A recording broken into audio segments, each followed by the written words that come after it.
네, 시청자 여러분, 구독자 여러분들 덕분에 와우넷 채널이 이렇게 빠르게 성장하게 되었습니다. 앞으로도 좋은 정보를 제공하도록 우리 모두 노력할 거예요. 구독, 좋아요는 저희에게 큰 힘이 됩니다. 그리고 와우넷 홈페이지가 새롭게 바뀌었습니다. 컴퓨터와 모바일 둘 다 이용하기 쉽게 업그레이드가 되었으니 많이들 이용해 주셨으면 좋겠습니다. 고맙습니다.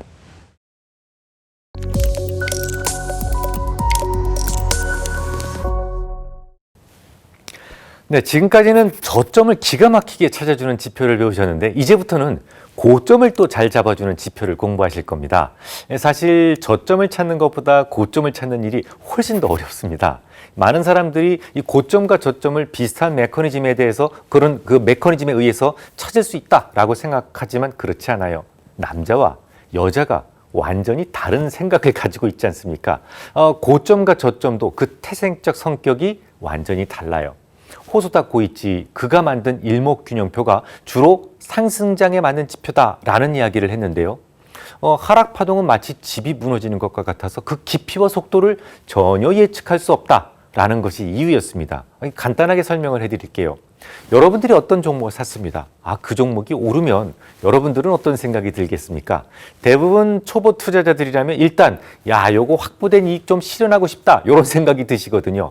그러니까 주가가 오르면 오를수록 그 상승 방향에 반대되는 방향, 매도하고 싶은 방향 이쪽으로 생기는 에너지가 누적적으로 생기게 됩니다. 그러니까 상승의 흐름은 태생적으로 수급적인 부담을 안게 돼서 항상 좀 느리게 진행되는 것은 물론이고 조금만 충격을 받아도 그 추세가 훼손될 정도로 추세 강도도 그닥 크지 않습니다. 자, 그럼 이번에는 하락을 한번 상상해 보세요. 여러분들이 어떤 종목을 샀습니다. 근데 사자마자 곰실곰실 하락합니다. 그럼 어떤 생각이 드시겠습니까? 아마도 하락 초기 국면이라면 이쯤이야 괜찮아. 아들한테 물려주지 이렇게 호기를 부릴 수 있습니다. 하지만 그 호기가 아니에요. 사실은 두려움이죠. 초보 투자자들일수록 누구나 손실이 확정되는 것을 두려워합니다. 그래서 조금 기다려서 본전에 오면 팔아야지 라는 생각을 하시게 되는 거예요. 그런데 어느 정도 하락이 깊어지면 그 두려움은 고통으로 바뀌게 되는데요.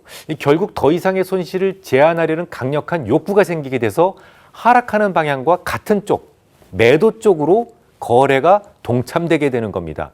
그러니까 주가가 상승할 때는 주가 상승을 방해하는 에너지가 주로 작용을 하는데 하락을 할 때는 오히려 같은 방향의 에너지가 집중되면서 하락의 속도가 좀 더 가파라지게 되는데 이런 현상을 우리는 투매라고 하죠.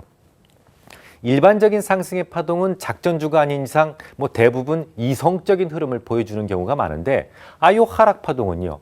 그때그때마다 전혀 다른 에너지가 반영되는 것도 바로 이런 생각 때문입니다. 어떤 때는 신사적으로 하락할 때도 있지만 어떨 때는 날강도 같은 짓거리를 하는 경우도 있단 말이죠. 그래서 오히려 저점을 찾아내서 공략하는 것이 고점을 찾아내는 것에 비해서 월등히 쉬운 겁니다.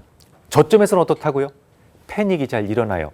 대부분 개인들의 생각이 10명이면 10명 모두 다 일치되는 구간이 반드시 있게 되어 있어요. 그래서 조금만 신경을 쓴다면 거의 완벽한 저점을 찾아낼 수 있거든요. 이 차트 기억나십니까?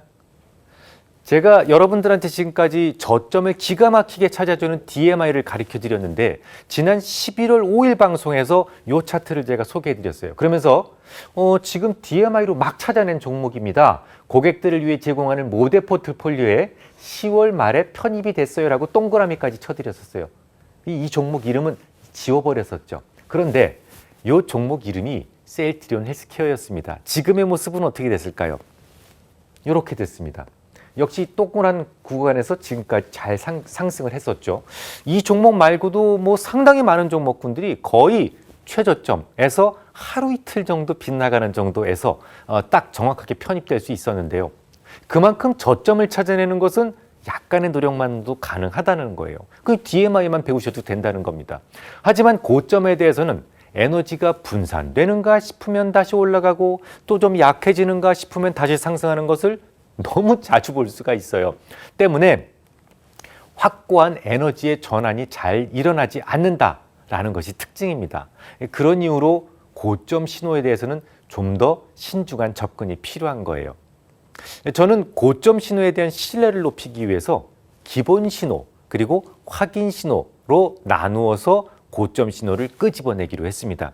자, 여기서 고점 신호를 찾아주는 요 기본 신호의 역할을 하는 것이 바로 스토캐스틱이에요. 자, 그럼 스토캐스틱의 정체부터 좀 살펴볼까요?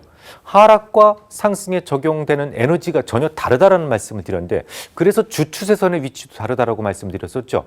자, 상승할 땐 뭐가 중요해요? 받쳐 올리는 힘이 더 중요하기 때문에 주추세선은 받쳐 올리는 힘이 주로 모여있는 이 박스권의 하단부가 주추세선이 되죠. 반대로 하락장에서는요, 찍어 누르는 힘이 훨씬 더 왕성하고 중요하죠. 그래서 주추세선은 찍어 누르는 힘이 주로 모여있는 이 박스의 상단부가 됩니다. 하락하는 종목을 매수하려면 장중에 사는 것보다 종가가 더 유리하다라고 말씀을 드렸고, 반대로 상승하는 종목을 매수할 때는 시가에 따라 들어가는 것이 확률적으로 유리하다라는 말씀 드렸던 것 기억하십니까? 이 스토캐스틱은 바로 이런 확률적 현상에 입각해서 만든 지표다라고 보시면 됩니다. 스토캐스틱을 한마디로 표현하자면 현재 주가가 일정한 기간 안에서 형성된 전체 변동폭 가운데 어디쯤 위치하고 있는지를 백분율로 나타난 지표거든요. 이 주가가 올라가는 추세에 있다면 하루에 형성되는 변동폭 중에서 종가는 어쨌든 중간보다 높은 위치에서 형성될 가능성이 높다는 거예요. 또 주가가 하락하는 추세에 있다면 형성되는 종가는 전체 변동성 구간에서 중간 위치보다 조금 더 낮은 곳에서 형성될 가능성이 높다는 거죠. 결국 이 지표가 개발된 취지는 매일매일 형성되는 주가가 전체 변동폭 중에서 어느 쯤에서 위치가 종가가 형성되는지를 보고 자, 이 시장의 강약을 판단하자라는 것으로 출발을 합니다. 그래서 확률 지표이기 때문에 스토캐스틱은 0부터 100까지의 값을 갖게 되는데요. 만약에 100이라면 최근 종가가 N일 동안에 형성된 종가 중에서 최고 수준에 있다라는 것을 의미하고요. 0이라면 최근 N일 동안 형성된 종가 중에서 거의 최저 수준에 와 있다라는 것을 의미합니다. 올해 새로운 공부를 시작하시느라 고생 많으셨죠? 저는 내년에 계속 이어가도록 하겠습니다.